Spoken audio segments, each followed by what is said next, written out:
Video बनाओ।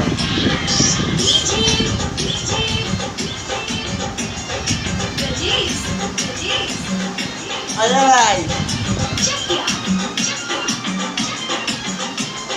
केकरा से ले हम सवार भतार आई है होली के बाद। केकरा से ले हम सवार भतार आई है होली के बाद।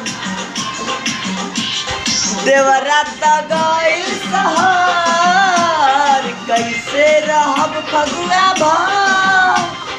पल पल त माने लहिया भतार आई है होली के बाद।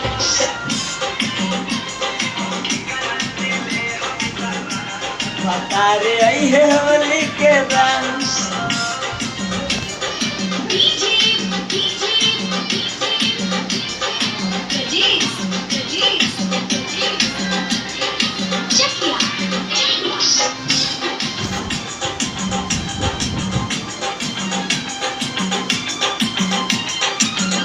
हमर पल पे जवानी कैसे मनवा के माही।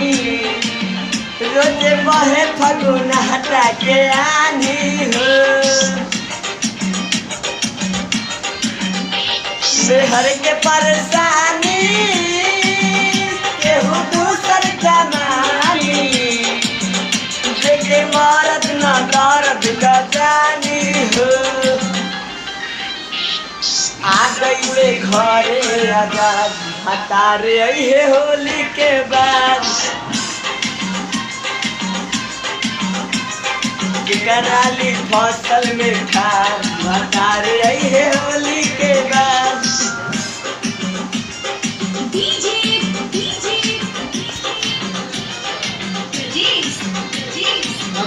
दिन बाहर